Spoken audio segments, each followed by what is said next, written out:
The cafe was packed that Tuesday afternoon. Every table was full, and the sound of clinking cups and quiet conversations filled the air. In the far corner, near the window overlooking the busy street, a man sat alone with his coffee going cold in front of him. He was tired. The kind of tired that comes from doing the same thing over and over, even when you love it. For the past 3 weeks, he had been practicing for an important performance.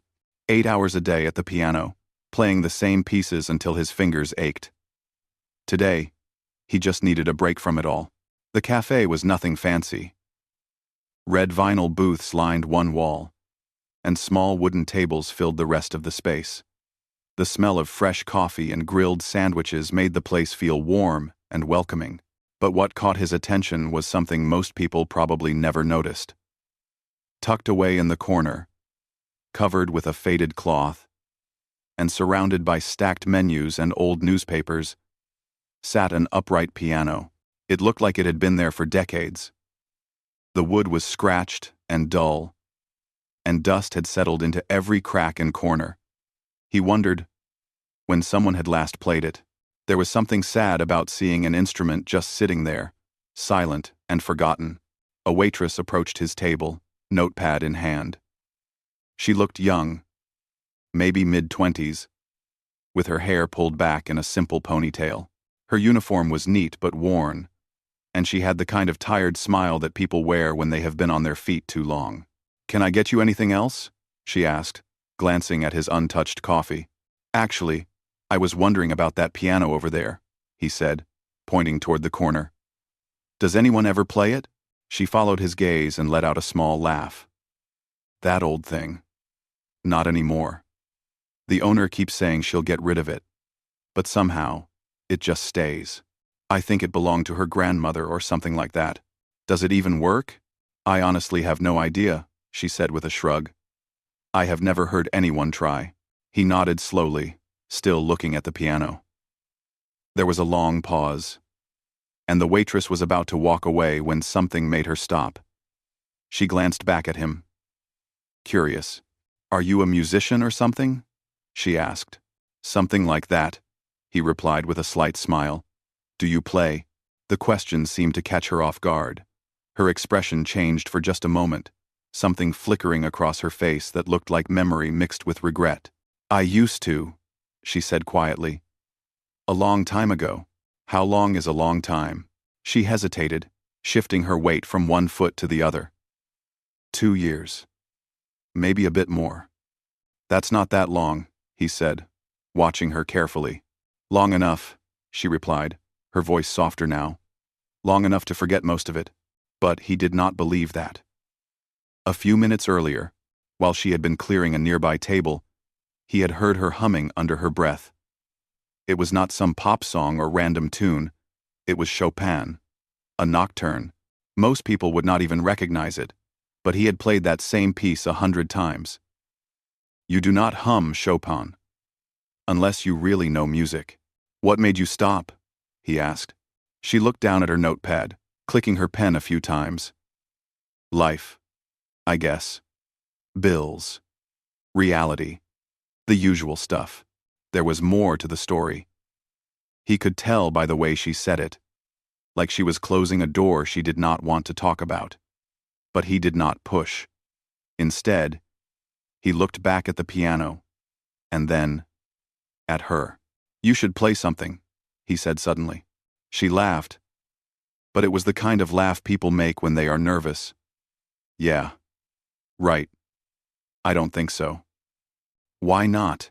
"Because I have not touched a piano in 2 years, and I am in the middle of my shift, and I would probably embarrass myself in front of everyone here."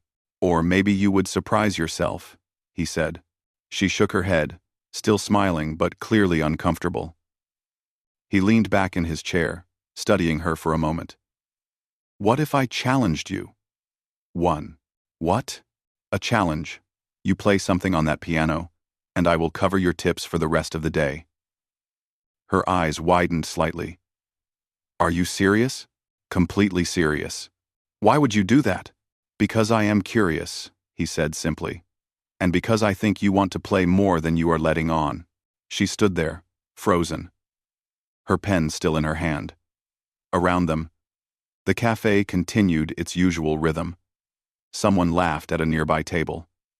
The espresso machine hissed and steamed. The bell above the door jingled as new customers walked in. "I do not know," she said finally. "It has been so long. I would not even know what to play." Quote, "Play whatever comes to mind. It does not have to be perfect." She bit her lip, glancing over at the piano again. He could see her thinking about it, weighing the risk against something else. Maybe it was the money. Maybe it was something deeper. Just then, an older woman at the next table looked up from her salad. "Oh, you should do it, honey. When was the last time we had live music in here?" The waitress looked embarrassed, but the woman continued. "Come on. It will be fun. Better than listening to the same radio station they always play." A few other customers turned to look, suddenly interested in what was happening. The attention made the waitress even more nervous. "See? You already have an audience," the man said, with an encouraging smile. She laughed again, this time more genuine but still uncertain. "This is crazy." Maybe. But what is the worst that could happen?" She thought about it for another long moment. Her fingers tapped against her notepad in a rhythm that looked almost like she was playing invisible keys. Finally, she let out a long breath. "Okay," she said quietly. "Deal," he said. She handed her notepad to another waitress who was passing by, explaining something quickly in a hushed voice. Then she untied her apron, folded it, and set it down on an empty chair. Her hands were shaking slightly as she walked toward the piano.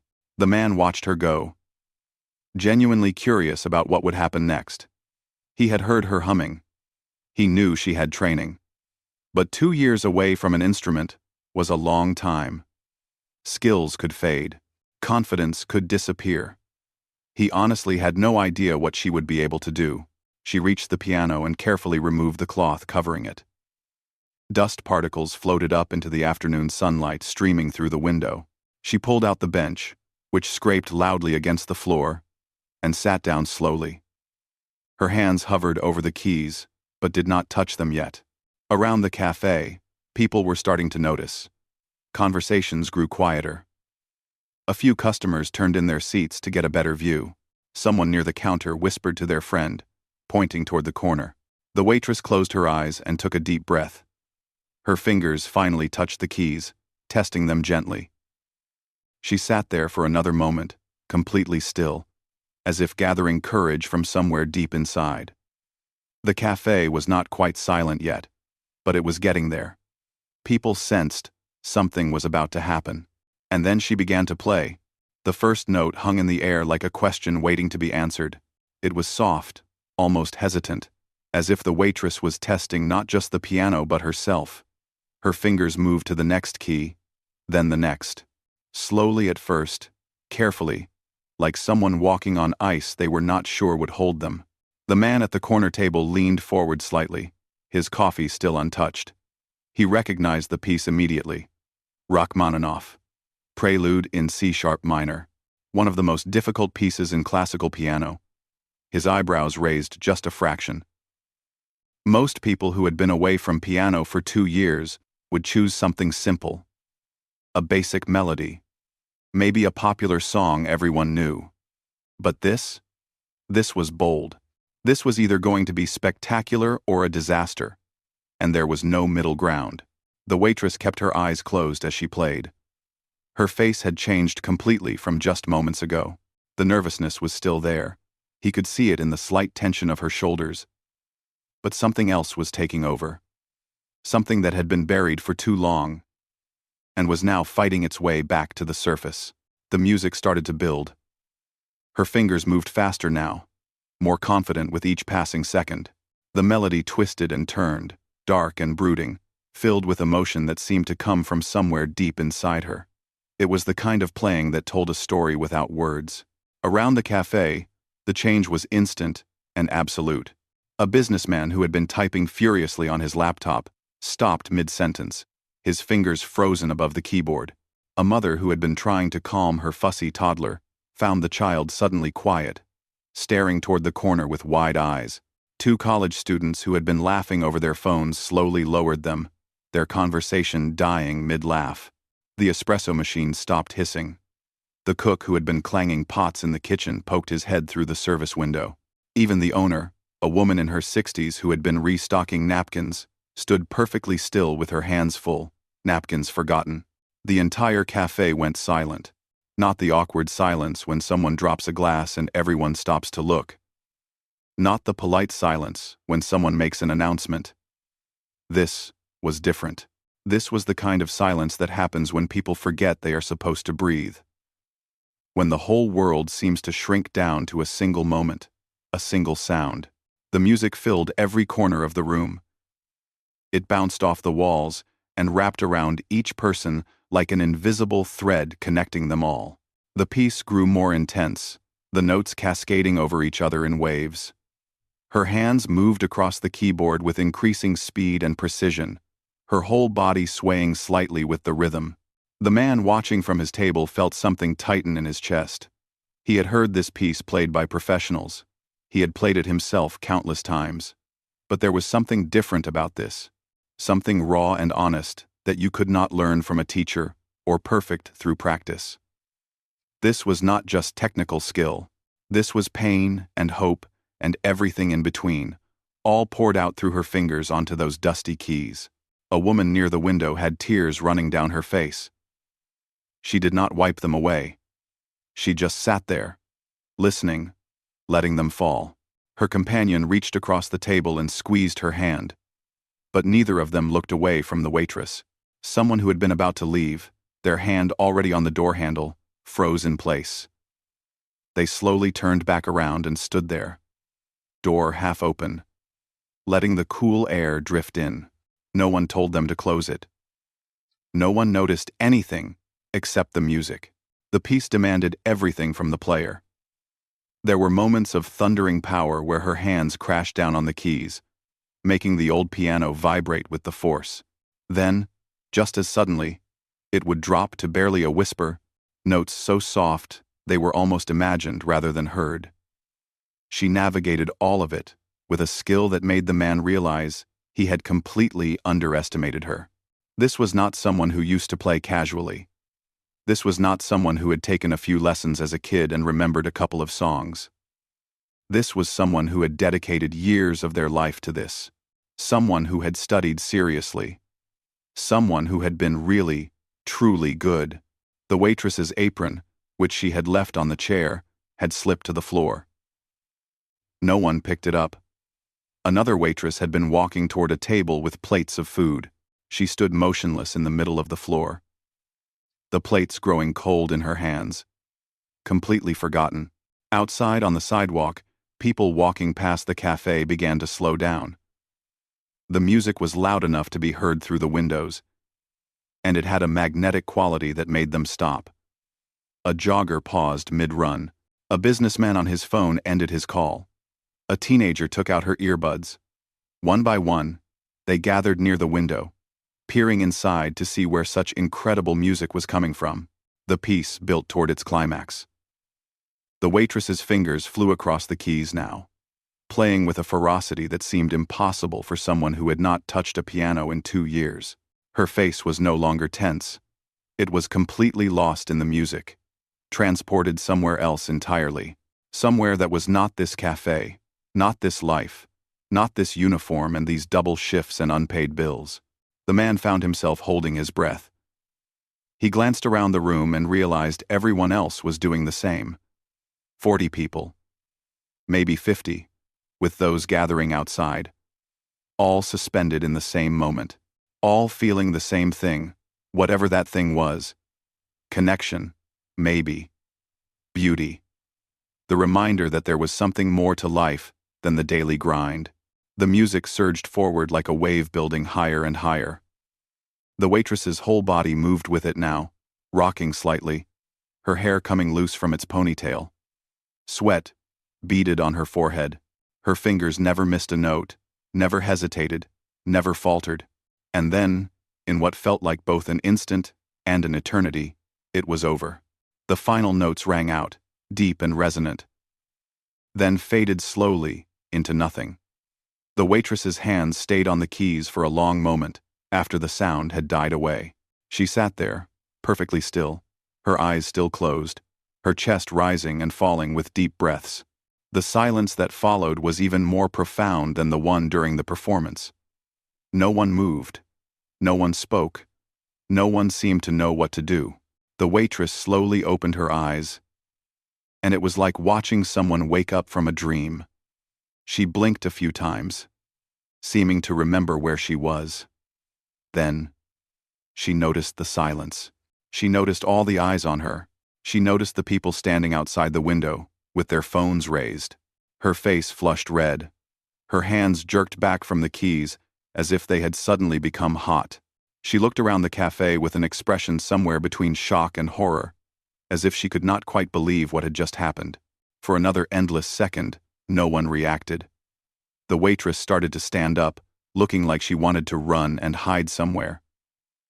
And then, someone started clapping. It was the older woman who had encouraged her earlier. She stood up from her table, clapping slowly at first, then faster. Then someone else joined in. Then another. Then everyone. Within seconds, the entire cafe erupted. People were not just clapping. They were standing, cheering, shouting. Some were whistling. The college students were whooping. The businessman was on his feet, applauding so hard his laptop nearly fell off the table. The waitress stood there by the piano, her hand covering her mouth, tears streaming down her face. She looked completely overwhelmed, like she did not know whether to laugh, or cry, or disappear into the floor. The man who had challenged her was standing too, clapping steadily, a smile on his face that held something more than just appreciation.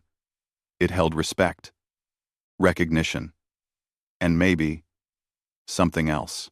Something like a plan beginning to form. The applause seemed to go on forever. The waitress stood frozen by the piano, her hands trembling as she wiped tears from her cheeks. She looked like she wanted to say something, to explain or apologize or thank everyone. But no words came out. She just stood there, overwhelmed by the reaction. The older woman who had been the first to clap made her way over and pulled the waitress into a tight hug. "That was beautiful, honey. Just beautiful." Other customers started approaching too. A teenage girl asked nervously if she could take a photo with her. A man in a business suit told her she had made his entire week. The mother with the toddler said it was the most amazing thing she had heard in years. Everyone wanted to say something, to be part of this moment somehow. Through it all, the man who had started everything remained at his table. He was still standing, still clapping slowly even as others stopped to talk to her. His eyes never left the waitress. He was not smiling anymore. His expression was serious now, thoughtful, like he was trying to solve a puzzle. Finally, as the crowd started to settle back into their seats and the noise level returned to something close to normal, he walked over to where she stood. The waitress saw him coming and immediately looked embarrassed. "I am so sorry," she said quickly. "That was way too much. I do not know what I was thinking. I should have played something simpler. Desistemment." He shook his head. "Do not apologize. That was incredible. It was sloppy. I messed up at least 3 times in the middle section. I did not hear any mistakes. That is because you were not listening for them," she said, finally managing a weak smile. "Trust me. They were there." He extended his hand formally. "I did not introduce myself properly before. I am a pianist with the City Symphony Orchestra. I have been playing professionally for 15 years. Her eyes went wide. She took his hand slowly, like she was not quite sure this was really happening. "Wait. You are with the symphony? The actual symphony?" "The actual symphony," he confirmed. Her face went even redder than before. "Oh my God! And I just played in front of you like some amateur who does not know what she is doing." "You played in front of me like someone who absolutely knows what they are doing," he corrected gently. Where did you train?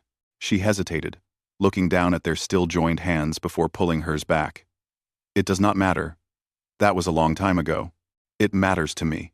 She sighed and glanced around the cafe, making sure no one was listening too closely. Her manager was watching from behind the counter with a curious expression, but she seemed more proud than upset about the disruption. I went to the conservatory, the waitress said quietly. The regional one. Not the famous one in the capital. But still, it was a full scholarship. 4 years of study. 4 years. So you graduated? No. The word came out flat and hard. I made it to my final year. I was 9 months away from graduating. Then my dad got sick. Really sick. Cancer. My mom could not handle the medical bills on her own, and my little brother was still in high school. Someone had to help. The pianist listened without interrupting, giving her space to tell the story at her own pace.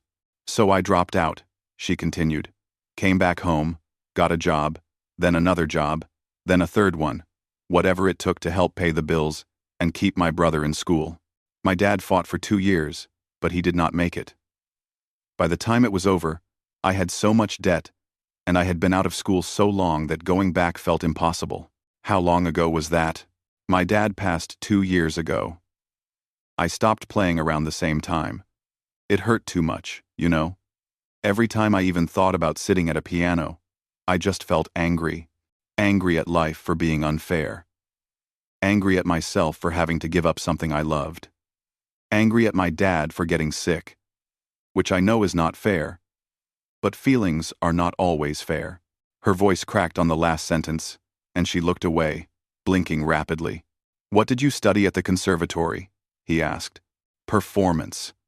I wanted to be a concert pianist. Stupid dream, right? It is not stupid if you are good enough. And you are definitely good enough. She laughed, but it was bitter. Good enough 2 years ago, maybe. But you do not just take a 2-year break and pick up where you left off. My technique is rusty. My repertoire is forgotten. I probably could not sight read anymore if my life depended on it.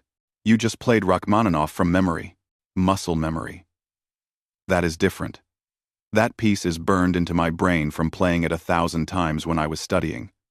But ask me to play something I have not practiced before, and I would fall apart. He was quiet for a moment, studying her face. She looked exhausted, like telling this story had drained something essential from her. But there was also something else in her expression, something that looked like relief. Like she had been carrying this weight alone for so long that just speaking it out loud helped. Can I ask you something? He said. Sure. When you were playing just now, how did it feel? The question seemed to surprise her. She opened her mouth to answer, then closed it again, really thinking about it. It felt like coming home, she said finally, her voice barely above a whisper, like finding something I thought was lost forever. For those few minutes, nothing else mattered. Not the bills, not the exhaustion, not the fact that I am 26 years old and serving coffee instead of performing like I always dreamed. It was just me and the music, the way it used to be. Then why did you stop? I told you. Life got in the way. No, I mean, why did you stop just now? She looked back at the piano, still sitting there with its keys exposed and the bench pushed back. Because it had to end. Real life does not stop just because you want to play piano. I have tables to serve and bills to pay, and a shift that does not end for another 4 hours. What if it did not have to be that way? She looked at him sharply. What do you mean? He pulled out his phone. I want to make a call. Would you mind waiting here for just a few minutes? A call to who? Someone who needs to hear about you. The waitress looked uncertain. I really should get back to work. Her manager called out from behind the counter. Take your time, sweetheart. I think you have earned a break. The man smiled and stepped away. Phone already at his ear. The waitress stood there awkwardly, not sure what to do with herself. A few customers were still watching her.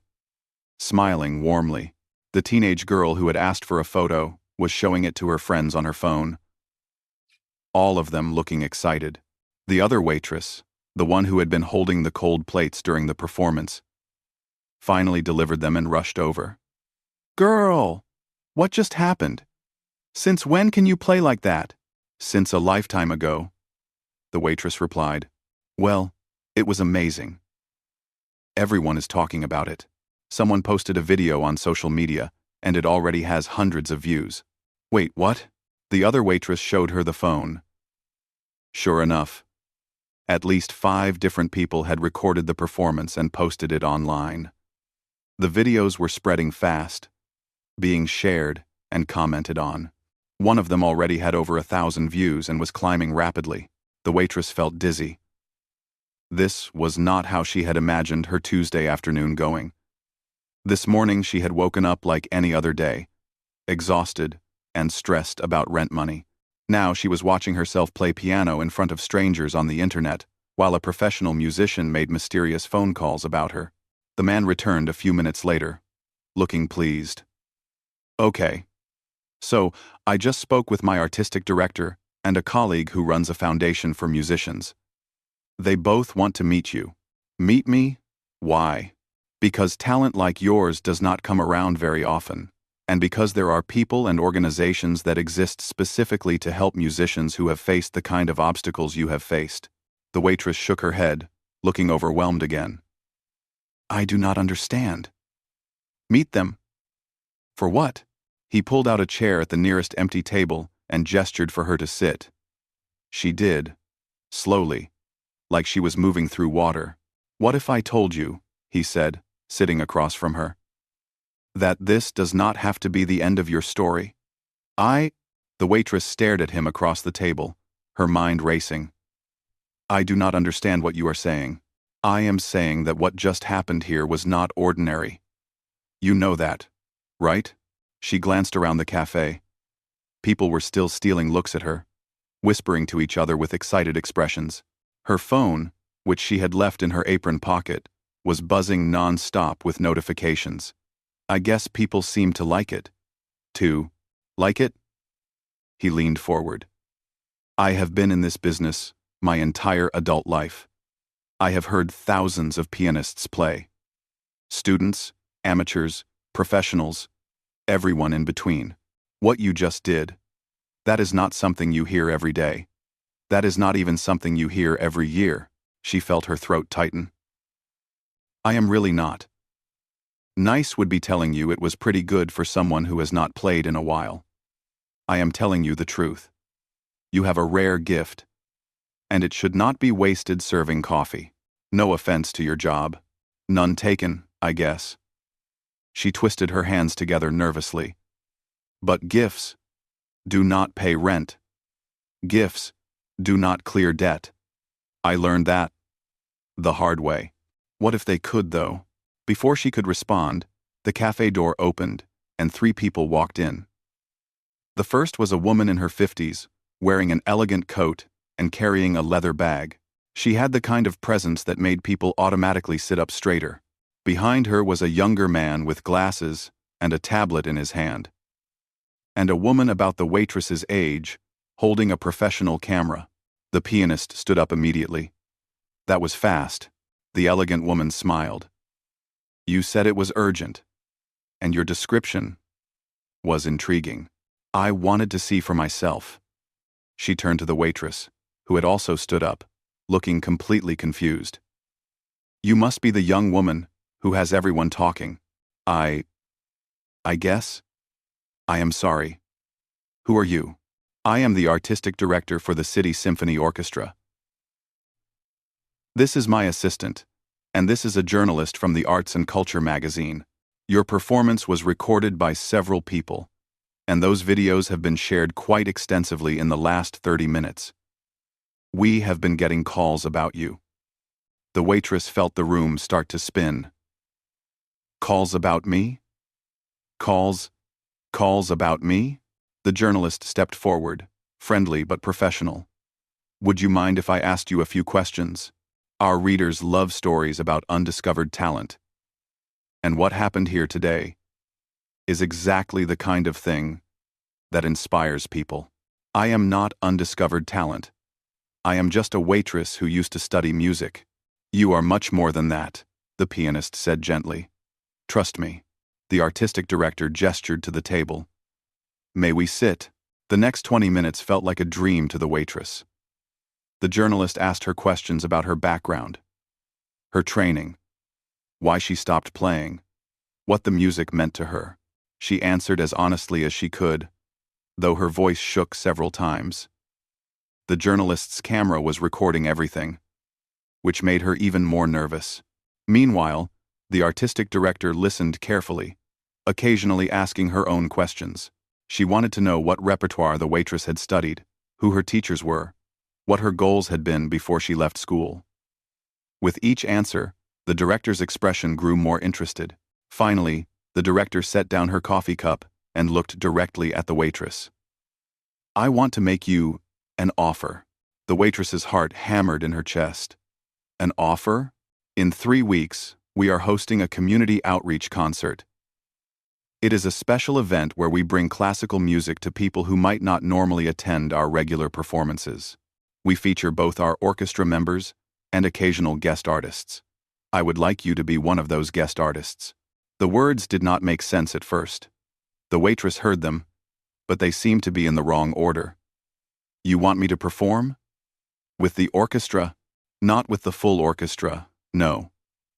But as a featured soloist during the first half of the program. A solo piano piece. Something that showcases your abilities. But I have not performed in front of an audience in 2 years. I have barely even touched a piano. You just performed in front of this entire cafe, and you brought half of them to tears. I think you will be fine. The waitress looked at the pianist desperately, like she needed someone to tell her this was not really happening. He just nodded, encouragingly. There would be a stipend, the director continued. Not a large one, but enough to compensate you for your time and preparation. More importantly, it would give you a platform, exposure, a chance to be seen by people in the music community who might be able to help you further. I do not know what to say. Say yes, the other waitress whispered from a few feet away, where she had been shamelessly eavesdropping. Several customers nearby nodded in agreement. The artistic director smiled. You do not have to answer right now. Think about it. But I will need to know by tomorrow if possible, so we can begin promoting the event. She stood up and handed the waitress a business card. My direct number is on there. Call me anytime. As the director headed toward the door, the man with the tablet approached the table. I am actually here. For a different reason, he said. I work with a foundation that provides financial assistance and scholarships to talented musicians who have faced barriers to continuing their education. The waitress could barely process any more information. Her brain felt full. We have helped dozens of musicians return to school, complete their degrees, and launch their careers, he continued. Based on what I have heard today and what I just witnessed in those videos, I think you would be an excellent candidate for our program. Would you be interested in discussing this further? She opened her mouth, but no sound came out. She tried again. You are talking about going back to school? No. If that is what you want, we cover tuition, and we can help with living expenses in some cases. Our goal is to remove the financial obstacles that prevent talented people from pursuing their passion. Tears started flowing again. And this time, she did not even try to stop them. I have debt. A lot of debt. From my dad's medical bills. And we have worked with people in similar situations. It is not always easy, but it is possible. The first step would be having a formal meeting where we review your situation and see what we can do. He handed her his card as well. The waitress looked down at the 2 business cards in her hand, then at the pianist who had started all of this with a simple challenge. I do not understand, she said, her voice breaking. This morning I woke up worried about making rent. Now you are all talking about concerts and scholarships and going back to school. How is this even real? And that, the pianist smiled. Sometimes life changes in an instant. You just have to be ready. When it does. The journalist, who had been recording parts of these conversations, stepped forward one more time. I am going to write a story about you for the magazine. It will run next week. I think people are going to connect with what you have been through and what you did here today. Would that be okay with you? The waitress wiped her eyes. I guess so. I mean, it is already all over social media anyway, right? It is. You have over 10,000 views on the most popular video, and it is still climbing. Her manager called out from the counter. Honey, I think you should take the rest of the day off. You have had quite an afternoon. The waitress looked around the cafe one more time. Everyone was smiling at her. Some people were openly crying happy tears. The older woman who had hugged her earlier gave her a thumbs up.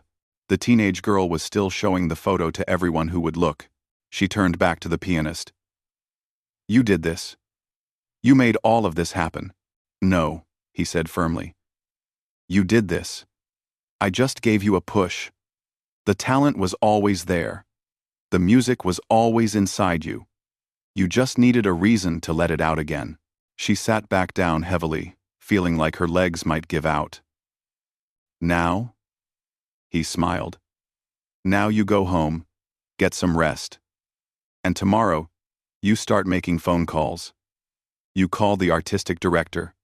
You call the foundation. You figure out what you want your life to look like. And then you start building it. Just like that? Just like that.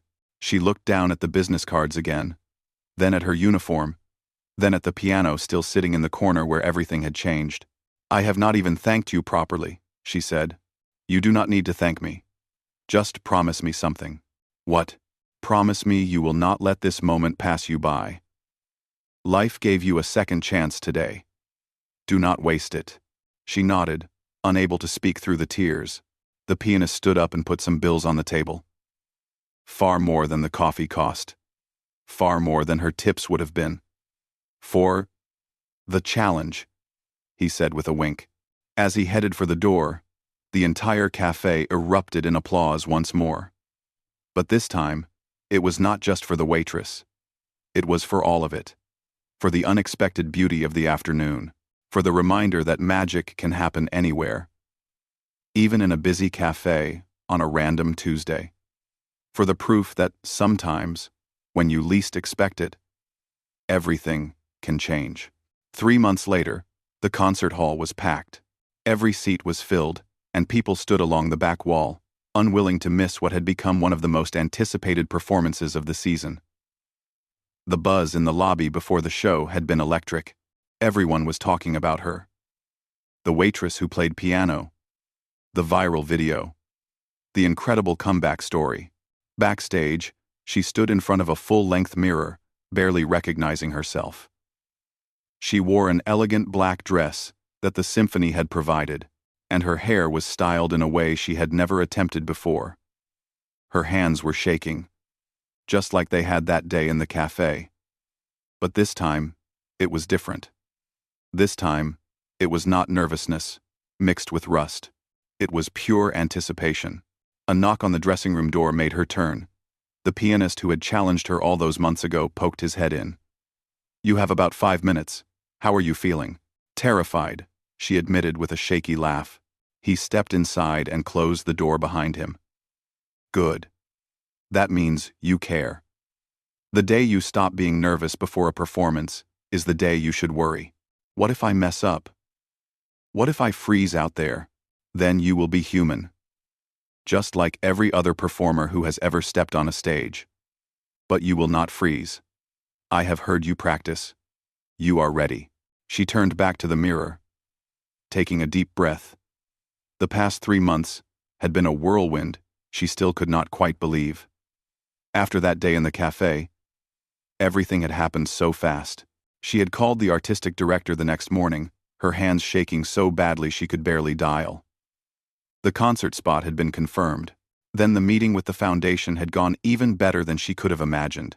They had reviewed her situation, her debt, her transcript from the conservatory, and within 2 weeks, they had offered her a full scholarship to return and complete her final year. The magazine article had run the following week, and suddenly strangers were stopping her on the street. The video from the cafe had been viewed over 2 million times. People called her inspiring. They said her story gave them hope. It was overwhelming and humbling and wonderful all at once. She had given her notice at the cafe, though her manager had insisted on throwing her a goodbye party. Half the regular customers had shown up, including the older woman, who had been the first to applaud.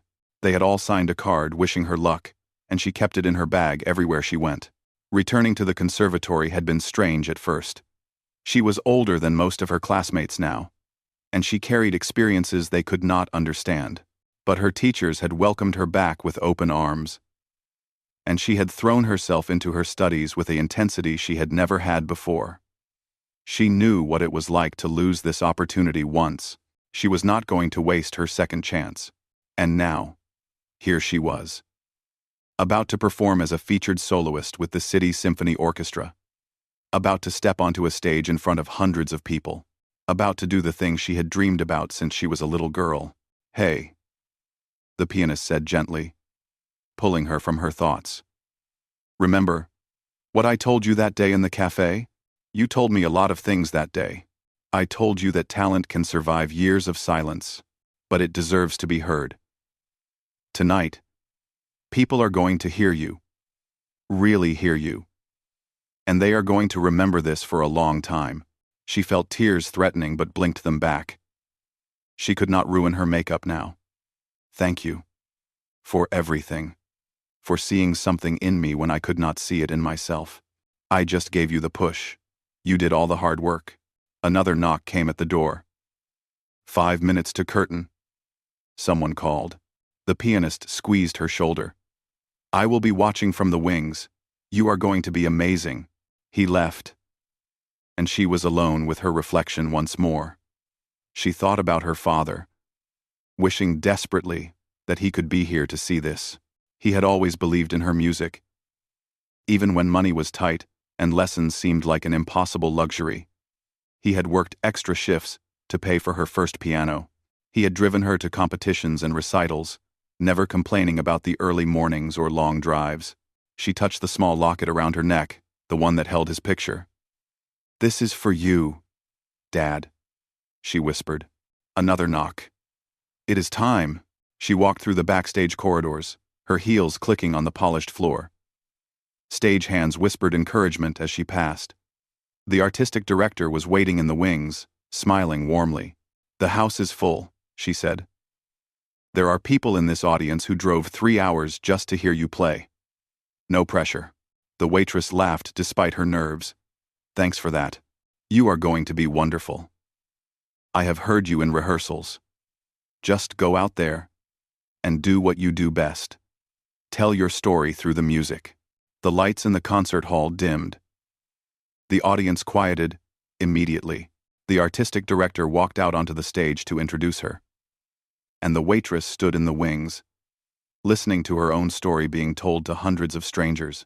The story of a student who had to give up her dreams, of a daughter who put her family first, of a waitress who had not touched a piano in 2 years until a stranger challenged her to play, of a performance in a small cafe that changed everything. "Ladies and gentlemen," the artistic director concluded, "please welcome our featured soloist for this evening." The applause started before she even stepped onto the stage. She walked out slowly, carefully, her legs feeling like they might give out at any moment. The lights were bright, making it hard to see individual faces, but she could feel the energy of the crowd, the support, the anticipation. She sat down at the grand piano, adjusting the bench just slightly. This instrument was nothing like the old, dusty upright in the cafe. This was a concert grand, perfectly tuned, worth more than she would make in 5 years. Her fingers touched the keys, and even that simple contact felt magical. She looked out into the audience one more time. Somewhere in the 5th row, she knew her mother and younger brother were sitting. They had both cried when she told them about the scholarship, about this performance, about everything. Her brother had told her he was proud of her at least 50 times. Also in the audience, scattered throughout the hall, were familiar faces from the cafe. Her former manager had bought tickets for the whole staff. The college students who had been there that day. the businessman with the laptop, even the mother with the toddler, though the child was home with a babysitter tonight. And in the front row, she could just make out the older woman who had hugged her, who had been the first to stand and applaud. She was already dabbing at her eyes with a tissue, and the performance had not even started yet. The waitress took a deep breath, placed her hands on the keys, and began to play. She had chosen the same piece she had played that day in the cafe. Rachmaninoff. It felt right, like coming full circle. But this time was different. This time she was not playing to prove anything to anyone. She was not playing because she had been challenged or because she needed to remember who she used to be. This time, she was playing because this was who she was. Who she had always been. Even during those 2 years of silence. A musician. A pianist. An artist. The music flowed from her fingers like water, like breathing, like something that had always been part of her and always would be. Every note was intentional. Every phrase was shaped with care. She poured everything into it. The grief of losing her father, the struggle of the past 2 years, the joy of rediscovering her passion, the gratitude for this impossible second chance. The concert hall was silent except for the music. 800 people barely breathing, caught up in the same spell that had captivated a small cafe 3 months earlier. But this time, the acoustics were perfect. The piano was perfect. And she was ready. When she played the final notes, and they faded into silence, there was a long pause. That same pause she remembered from before, where the world seemed to hold its breath. Then the audience erupted. People leaped to their feet immediately, applauding and cheering.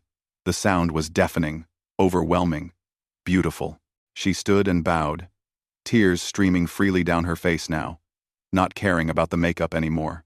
As she walked off the stage, the pianist was there waiting, grinning widely. "I told you," he said simply. She hugged him tightly. "You did. You really did." 6 months after that performance, she graduated from the conservatory with honors.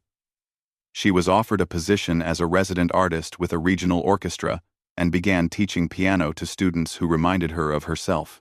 Young people with talent and dreams, and not always enough money to pursue them. The old piano in the cafe was restored and tuned, kept in perfect condition now. A small plaque was mounted on the wall above it, engraved with simple words. Where impossible things become possible. And sometimes, on quiet Sunday mornings when the cafe was not too busy, she would stop by and play a few songs. Just for fun. Just to remember where it all began. Just to remind herself that you never know when your whole life might change. Sometimes all it takes is one person who sees something in you. One challenge. One moment of courage. One song.